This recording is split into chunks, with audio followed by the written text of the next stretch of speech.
నమస్తే, welcome to our channel. నేను సౌజన్య. జగన్మోహన్ రెడ్డిపై జరిగినటువంటి గులకరాయి దాడికి సంబంధించి ఇన్వెస్టిగేషన్లో అనూహ్యమైనటువంటి నిజాలు బయటపడ్డాయని చెప్పి అంటున్నారు. మరి ఈ కథనాలకు సంబంధించి మరిన్ని విషయాలు మనతో పంచుకోవడానికి ఈ రోజు మనతో పాటు ఉన్నారు senior journalist, senior political analyst CS Rao గారు ఉన్నారు. వారితో మాట్లాడదాం. నమస్తే రావు గారు. నమస్తే.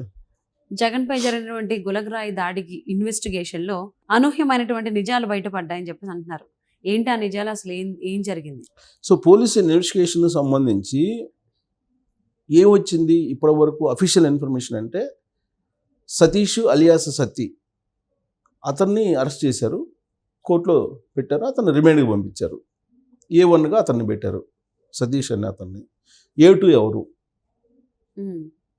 A3 ఎవరు, A4 ఎవరు, ఇంకా ఎంతమందిని పెడతారు అనేది తెలియదు. ఎంతమందినైనా పెట్టచ్చు. రిమాండ్ రిపోర్ట్లో మాత్రం చాలా క్లియర్గా ఏమిచ్చారు రిమాండ్ రిపోర్ట్లో, సతీష్ అనే అతను ఒక రాయి తీసుకొని దాడి చేశారు, హత్యాయత్నం చేశాడు జగన్మోహన్ రెడ్డి మీద. ఒక గులక రాయి తీసుకొని ఇతను దాడి చేశాడు, కానీ దాడి చేయించినటువంటి వాళ్ళు వేరే ఉన్నారు. దీని వెనుక కుట్ర ఉంది అనేది రిమాండ్ రిపోర్ట్లో వాళ్ళు మెన్షన్ చేసినటువంటి పాయింట్స్. సో ఆ కుట్ర ఎవరు చేశారు, ఇతని చేత ఎవరు చేయించారు అనే దాని మీద ఇన్వెస్టిగేషన్ కొనసాగుతూ ఉంది. అంటే సతీష్ని, వడ్డెర వర్గానికి సంబంధించినటువంటి సతీష్ని పట్టుకున్నప్పుడు స్టోరీ వేరే చెప్పారు కదా. బాటిల్తో పాటుగా, అది మందు బాటిల్తో పాటుగా 350 రూపాయలు ఇస్తారని చెప్పి వచ్చాము, బాటిల్ ఒక్కటే ఇచ్చారు, డబ్బులు ఇవ్వలేదు, అందుకోసమని అక్కడ ఏదో రాయి కనబడితే తీసుకొట్టాను ప్లాట్ఫామ్కి సంబంధించింది అని చెప్పినట్టుగా అప్పుడు స్టోరీ వచ్చింది. ఇప్పుడు ఆ స్టోరీ కదా. అవి లీక్స్, అవి అఫీషియల్గా పోలీసులు చెప్పినవి కాదు, అవి లీక్స్. అవి రకరకాల సోర్స్ ద్వారా మీడియాలో వచ్చినటువంటి అంశాలు. దానికంటే ముందు బోండాబొమ్మ ఏం చెప్పాడంటే, అన్న క్యాంటీన్ని క్లోజ్ చేశారు, అందుకని కోపంతో వాళ్ళు కొట్టారు అని చెప్పి తనకి తెలిసినట్టు రౌడీ షీటర్ ఈ పని చేసి ఉంటాడని చెప్పి ఆయన ఏదో ప్రెస్ మీట్ పెట్టి చెప్పినట్టు గుర్తు నాకు. ఎందుకనంటే అది ఎందుకు చెప్పారంటే, ఈ గులకరాయి దాడి జరిగిన వెంటనే కొన్ని గంటల లోపలే ప్రెస్ మీట్ పెట్టి వైఎస్ఆర్ కాంగ్రెస్ పార్టీ వాళ్ళు చంద్రబాబు నాయుడు కుట్ర ఇది అని చెప్పి ప్రెస్ మీట్ పెట్టి చంద్రబాబు నాయుడు మీద వేసేశారు. చంద్రబాబు నాయుడు ఈ కుట్ర చేశారు, ఒక పెద్ద ఇంటర్నేషనల్ ఎక్స్పర్ట్ని తీసుకొచ్చి గులకరాయితోటి కొట్టి చంపేసేటువంటి వాళ్ళని తీసుకొచ్చాడు, ఎక్స్పర్ట్ని. సో వాళ్ళు కరెక్ట్గా ఎక్కడ కొడితే చచ్చిపోతారు అనే దాంట్లో నిష్ణాతులు. అతను పట్టుకొచ్చాడు చంద్రబాబు నాయుడు, బాగా మంచి ట్రైనర్ను పట్టుకొచ్చాడు. చంద్రబాబు నాయుడు చేయించాడు ఇది అని చెప్పి వాళ్ళు ఆరోపణలు చేశారు. అందుకని బొండబొమ్మ ప్రెస్ మీట్ పెట్టి ఇది కేసినేని నాని, వెల్లంపల్లి శ్రీనివాసు వీళ్ళందరూ కలిసి ప్లాన్ చేసి కుట్ర పన్నారు.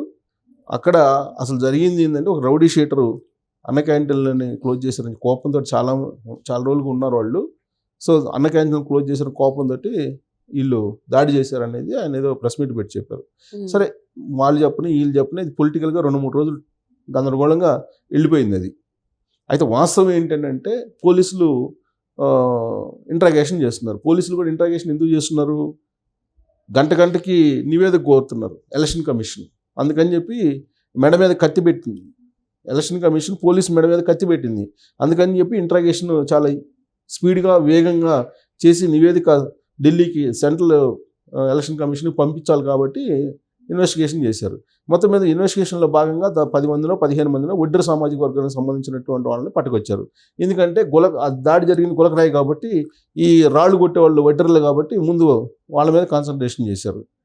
సో వడ్డెర వాళ్ళందరినీ పట్టుకొచ్చి మొత్తం మీద ఒక 5-6 అనుమానితులుగా గుర్తించి 5-6 మీద కాన్సన్ట్రేషన్ చేశారు. కాన్సన్ట్రేషన్ చేసి ఎట్టకేలకు సతీష్ అనే అతను పట్టుకున్నారు.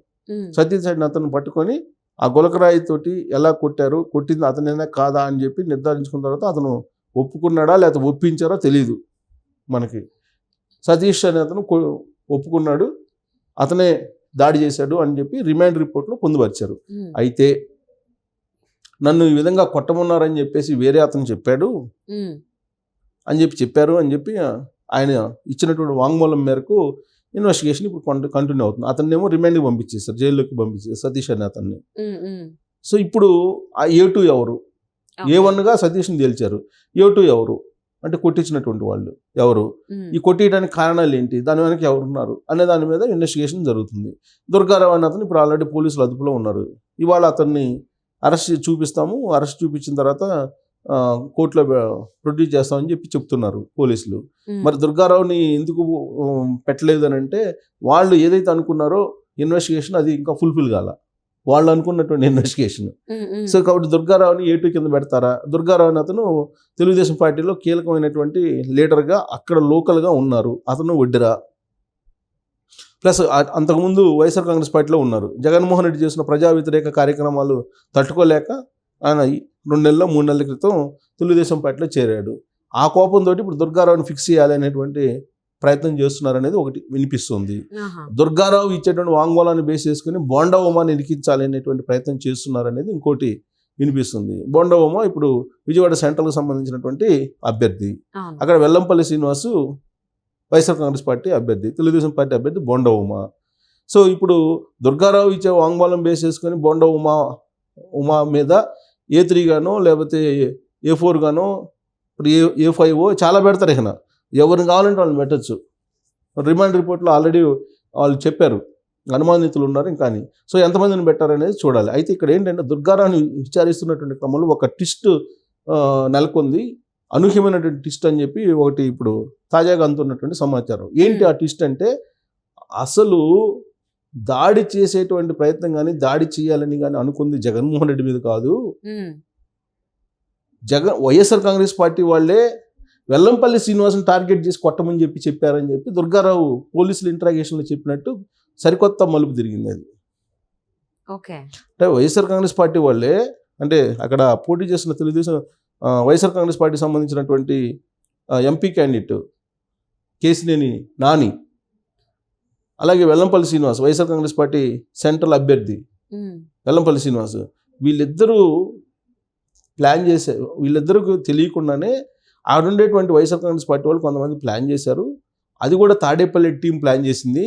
ఆ తాడేపల్లి టీం చేసినటువంటి ప్లాన్ ఏంటంటే, విజయవాడ కేంద్రంగా చేసుకుని మిగతా ప్రాంతాల్లో దాడి జరిగినా కానీ పెద్ద పట్టించుకోరు, విజయవాడలో దాడి జరిగితే అది రాజకీయంగా ఉపయోగపడుతుంది, సానుభూతి వచ్చేటువంటి అవకాశం ఉంది, కాబట్టి విజయవాడలోనే దాడి చేయించాలి అనేటువంటి ఒక కుట్రని తాడేపల్లిలో ఉన్నటువంటి కొంతమంది జగన్మోహన్ రెడ్డి టీం పనినటువంటి కుట్రలో భాగంగానే ఇదంతా జరిగిందని చెప్పి దుర్గారావు చెప్పినట్టు తెలుస్తుంది. అది ఆల్రెడీ సతీషే చెప్పాడు, సతీషే దుర్గారావు చెప్పినట్టు దుర్గారావు చెప్తున్నాడు. పెద్ద ట్విస్ట్ ఇది. ఉమ్, ఇంట్రాగేషన్లో అతను చెప్పింది, అసలు అక్కడ కొట్టాల్సింది ఎవరిని? వెల్లంపల్లి శ్రీనివాసుని కొట్టాలి, కానీ గురి తప్పేది జగన్మోహన్ రెడ్డికి వెళ్ళింది. వెల్లంపల్లి శ్రీనివాస్ మీదనే దాడి చేయాలని చెప్పి చెప్పింది ఎవరంటే వైఎస్ఆర్ కాంగ్రెస్ పార్టీ వాళ్ళే కొంతమంది చెప్పారని చెప్పి దుర్గారావు ఇంట్రాగేషన్లో చెప్తున్నారు అనేది ఒక లీక్ ఇప్పుడు పోలీసుల ద్వారా. అది పెద్ద ట్విస్ట్ కదా. అవును, వెల్లంపల్లి శ్రీనివాసుని అక్కడ దాడి చేయించాలనేటువంటి ప్రయత్నం ఆ పార్టీలో వాళ్ళే కొంతమంది చేయించారని అంటే, అది మరి వెల్లంపల్లి శ్రీనివాస్ ద్వారా సానుభూతి పొందాలి ఆ విజయవాడ సెంట్రల్ కాన్స్టిట్యున్సీలో అనేటువంటి ఒక రాజకీయ కోణం కనిపిస్తుంది కదా. అయితే అది గురి తప్పి జగన్మోహన్ రెడ్డి తగిలింది, బట్ వాస్తవంగా టార్గెట్ వెల్లంపల్లి శ్రీనివాస్, జగన్ కాదు, ఓకే, పొరపాటున జగన్ తగిలింది అది పోయి అని చెప్పి దుర్గారావు ఏదో పోలీసులకు చెప్పినట్టు ఇప్పుడు తాజాగా వస్తున్నటువంటి ఇది. అంటే ఇది తెలుగుదేశం పార్టీకి సంబంధించింది కాదు, ఇంటర్నల్గా వైఎస్ఆర్ కాంగ్రెస్ పార్టీకి సంబంధించినటువంటి వ్యవహారంగా వాళ్ళలో వాళ్ళే ప్రజలు వచ్చినట్టు ఇప్పుడు తాజా ఇన్వెస్టిగేషన్లో ఒక కొత్త ట్విస్ట్ నెలకొందని చెప్పి ఇప్పుడు వస్తున్నటువంటి న్యూస్. మరి అది ఇవన్నీ కూడా పోలీసులు అఫీషియల్గా చెప్పలా, వస్తున్నటువంటి లీకులు రకరకాలుగా మలుపులు తిరుగుతుంది గులకరాయి వ్యవహారం. అవును, ఈ మలుపులు తిరుగుతున్నట్టు వ్యవహారంలో ఇప్పుడు ఫైనల్ క్లైమాక్స్లో ఈ మలుపు తిరిగిందని చెప్పి ఇప్పుడు మొత్తం పొలిటికల్ సర్కిల్లో వస్తున్నటువంటి న్యూస్. సో గులకరాయి దాడిలో నిజంగానే అనూహ్యమైనటువంటి నిజాన్ని మీరు మాకు చెప్పడం జరిగింది. సో అది టార్గెట్ అనేది జగన్మోహన్ రెడ్డి కాదు, వెల్లంపల్లి శ్రీనివాస్ అని.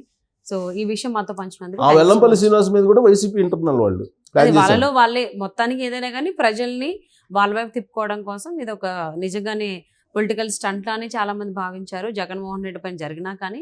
సో తెరి చూస్తే అదే అన్నట్టుగానే ఇప్పుడు అనూహ్యమైనటువంటి నిజాలు బయటపడుతున్నట్లుగా తెలుస్తుంది.